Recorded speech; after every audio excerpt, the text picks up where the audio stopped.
This video is brought to you by America First Insight. Help support the growing conservative movement by becoming a member today. And if you want to support this channel, you can also use the code REAL when becoming a member. Thank you and enjoy the video. As everyone probably knows, we have a critical, borderline must-win Senate election next year in the state of Georgia. And there's been a lot of people claiming that this race is safe Democrats are going to win it by 50 points because Jon Ossoff is this electoral juggernaut. And I want to be clear about this. I am not denying the idea that maybe Ossoff could win. I'm not saying it's a guarantee that Republicans flip it. But I have been very critical at this idea that Jon Ossoff is this super strong electoral juggernaut, so much so that he's going to win by 50 points. I think that's absurd. And well, we have a brand new poll from Quantus Insights, which for those that don't know, Quantus Insights is a fantastic pollster. They're one of the best pollsters out there. They're like, last year they were spot on everywhere. They were like the #2 ranked pollster. They're fantastic. And they just released a brand new poll out of the state of Georgia. And it looks awful for Jon Ossoff. As well, look at the head-to-head voting, or ballot, I should say, for Ossoff versus Mike Collins, Buddy Carter, and Derek Dooley, the three main Republicans in the race. Well, look at that. Jon Ossoff, sure, he has a lead in 2 of the 3 polls, or I should say questions. Against Buddy Carter, he's up by 3, which that's statistical noise. That's nothing. That's not this 20-point lead against somebody that has some name recognition. But let's be honest here. Jon Ossoff has way more name recognition, and he's up by only 3. Now, funny enough, he is doing the best against Derek Dooley, which is hilarious because Brian Kemp and the Georgia Republican establishment, they were pushing Derek Dooley as this electoral juggernaut. He's going to win by 50 points. Right now, he's polling by far the worst against Jon Ossoff.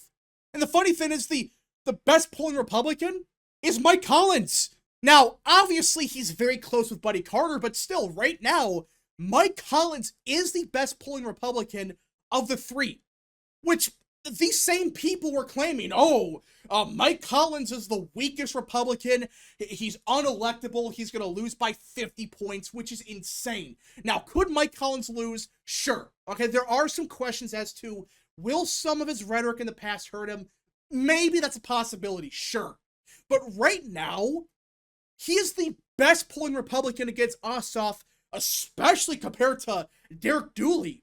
Derek Dooley is this electoral juggernaut, everybody, yet he's down by 7. Mike Collins right now is tied. But ignore the margin for a second. Just look at the percent of the vote that Ossoff is getting. He's barely cracking 40%. That's bad. That is like DEFCON 1 as an incumbent, especially in a red state, not a red state, but a swing state like Georgia, which leans to the right most of the time. That's not good. And for those that are saying, well, the other polls have him at like 55%. No, they don't. Like the other pollsters, they have Ossoff a little bit higher, sure. But even Trafalgar, which is his best poll, funny enough, that was back in April, by the way, he was at 48%. He was at 48%. That's his best poll as of now. Signal, 46%. TIPP, another good pollster, down to 45%. You notice a trend? Every single poll, and these are different pollsters, sure, but it's a trend downwards for Ossoff. His vote share is actually going down every single month. Every poll is showing the same thing. I mean, that's not good. If you're Ossoff, you don't want to be at 38%. You don't want to be at 45%. You don't even want to be at 48%. Now, that's a little bit different because Georgia has runoffs, but still, as the incumbent, who is supposedly this electoral juggernaut, this is pathetic. His average right now is 44%. That's it? That is awful. And I just want to go back to prior Senate races to really explain and kind of compare why this is bad. In 2024 in Ohio for Brown versus Moreno, look at this. Sherrod Brown, even early on, yes, he had these massive 10-point leads 7 points, 6 points. But for starters, it is Ohio polling. Ohio polls early on suck. But ignore that for a second. His best polls in terms of vote share, it was never 55%. It was 50, 50, 50. He was stuck at 50 consistently against Bernie Moreno, who was slowly but surely going up in the vote share. And yeah, Brown was consistently at like 45% or 47%, but he was never at 55%. And that's why many people, including myself, thought Sherrod Brown's going to lose. Maybe not by 10 points or whatever, but the fact that he's not consistently at 55% as the incumbent, especially early on. Like, it's one thing if it's late October and you're at 50%, that's one thing. But early on, especially in like June of the prior year, you should be at 55%, 56, 57 if you're going to actually win. Same thing with Montana. Same deal. Jon Tester never cracked 50%. And that's why everyone knew early on, or most people that were honest knew he was in trouble. He was in trouble the entire time. Pennsylvania, same deal. Look at the average. The highest KC got was exactly 50% in the average. And you look at individual polls, same ordeal. He cracked 52% or 53% like once. And that was like a year prior to the election. That's it. That's why this is a big deal. If you're the incumbent, you want to, especially in a swing state or even a Republican-leaning state, you should be at 55, 54, 55, 55, 55. If you're at 42% like Ossoff is right now, that is a big red flag that, oh crap, you're in deep trouble. And even the other pollsters, his best is 48%. And ever since then, his vote share has gone down. That's not good. If you're Ossoff, you're panicking. You don't want to be at 45%. Especially in Georgia. You want to be as close to 50% as possible. And speaking of Georgia, remember, they have runoffs, which do help Democrats because the Republican Party is the party of high turnout, meaning they do better in elections with higher turnout. And that's a big deal. If Ossoff forces a runoff, yes, he probably wins.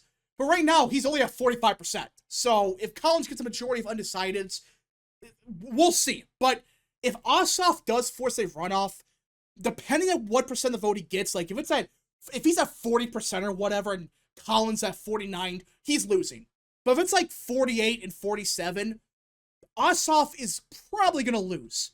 And speaking of runoffs, this is a thing that nobody ever mentions because everybody claims, well, Ossoff is this electoral juggernaut because he beat David Perdue in 2024, or I should say 2020, which is true. He beat David Perdue by a point. But the thing people don't mention is this was a runoff 1 month after the election, which that alone hurt Republican turnout a little, even just a little bit. And this was in the middle of the election stuff. This was right before the J6 stuff. Mitch McConnell was a dumbass. A lot of stuff happened that demoralized Republicans even further. And David Perdue, he should have never been in a runoff. He was at like 49.9%. He won by like 3. Ossoff lost by like 3 or 4 points or whatever it was. It was not a 0.1% victory for Perdue. No, he was down by a good amount of votes. Just you had a BS libertarian candidate getting just enough of the vote to barely force a runoff. That's how Ossoff got into the Senate. If it wasn't for that, he would have lost by like 3, or I think it was like 3 points. I could be wrong, but it was not this 0.1% victory like some people claim. It was a sizable defeat for Ossoff considering Trump lost state by like a half a point or whatever. That's the problem here. Ossoff barely won. He only won because of circumstances. I know it was against an incumbent in David Perdue, but still, he should have never won. He won by complete accident. And even then, you could argue the only reason he did win was because of Warnock and Kelly Loeffler shitting the bed against him. If Warnock wasn't the Democrat candidate, David Perdue would be the senator right now. Warnock juiced up black turnout so much that it did just enough for Ossoff to win. That's another part nobody mentions. Black turnout's going to suck next year in Georgia, at least compared to 2020. And even in 2022, black turnout in Georgia was fairly high considering you still had Warnock running. And for Warnock, he gets black voters to vote in Georgia. That's his whole thing. He gets them out to vote. He gets like 98% of them to vote for him. And a big reason that's why Purdue lost in 2020. If it wasn't for that, Purdue would have won. So Ossoff needed everything to go right just to barely win. And now he's not pulling at this 55% like he should. Against Mike Collins, the supposedly unelectable candidate, he can't even crack 50%. And you look at the rest of this poll, and it's bad. Now, Ossoff's approval's plus 10, but again, with approval ratings, especially for senators, that doesn't really matter. Look at this part here, though. Re-elect Ossoff or time for change. Only 37% of voters in the state of Georgia said Jon Ossoff deserves re-election. And 48% said it's time for a change. That's a big deal. Like, this part of the poll right here is not good. Because Ossoff's currently at 38% according to Quantus Insights. And only 37% of voters said he deserves re-election. That means a clear plurality of voters said, no, it's time for a change. It's time for Ossoff to get the hell out of here. You see the problem? Plus, you had the Laken Riley stuff. That's a huge ordeal in Georgia, even to this day. So you start adding up all of this. Ossoff could be big trouble. Again, it's not a guarantee that he's going to lose, but wow.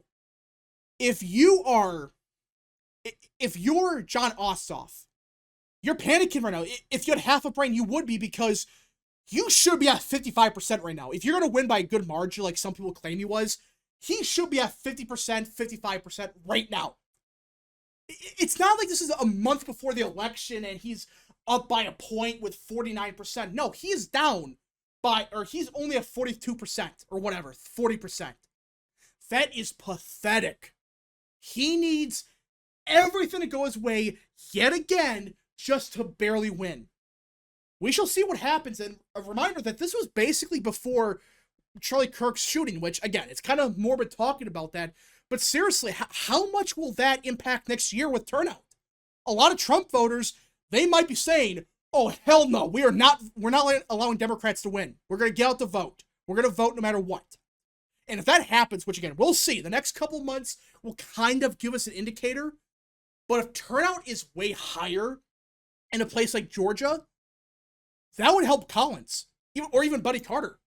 So we'll see what happens the next couple months of really give us an indicator for next year. But if you're Ossoff right now, even the polls that have you winning by like 5 points, you're at 48%. You're at 46, you're at 45. And Quantus Insights, the best of them all, you're at 38%.